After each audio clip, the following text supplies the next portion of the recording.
Well, I have looked at the footage, and I just think it's very regrettable because clearly the police acted unlawfully. If a private citizen allows the police to enter his premises or acquiesce in the police remaining on the premises, but at any given time, the citizen decides that he no longer welcomes the police or any other person on his premises and asks them to leave, without any warrant or any order of the court, the police has to leave. And this is quite basic. I am actually surprised that police officers of 20 years or more do not know something as fundamental and as basic as this. And this has happened repeatedly before, and the police have faced sanctions for this is Antigua breaking in the past. I'm hoping that the police is ready to proceed on Monday, because I am ready to proceed on Monday. Having regard to the footage, there is nothing that will come out in a disclosure of the police statements that will surprise me. Hence, I'm ready to proceed.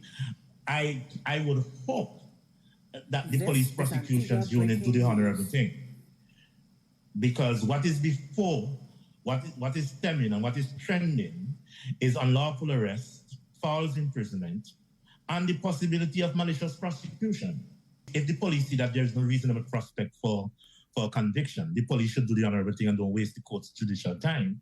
It will also be something very important to do in light of the issue of malicious prosecution. I must say that I have written to the police high command today outlining the unlawful and unnecessary arrest and ask that disciplinary action be taken against the police officers involved. It is being done via email, and so the official hard copy will be sent out on Monday.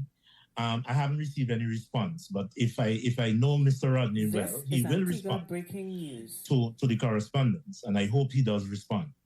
The matter is one that is ripe for disciplinary action, because the action of the police is clearly discreditable and clearly in breach of another disciplinary infraction.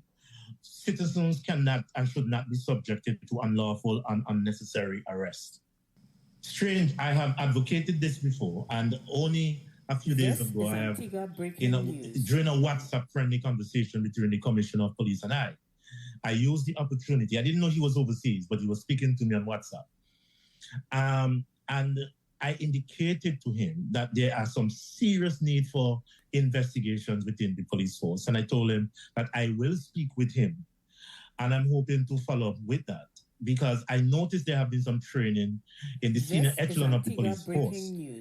But I think in terms of the men on the ground, the actual men who carry out the work, there needs to be training across the board. One, on police public relations and how we deal with members of the public, and two, police procedures, and three, which is very critical, criminal investigations.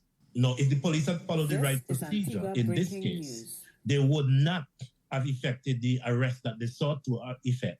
And from the time they were told by a private citizen to come off my premises, they should have. And the private citizen can use reasonable force to get a person removed from their premises. And the police should know that, and they should know what their boundaries are. He is recovering. He was injured. He went to the doctor.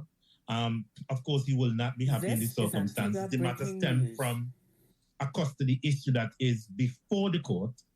And I will not wish to go into much in detail, but both lawyers have spoken. I have spoken to the lawyer representing the respondent, the mother.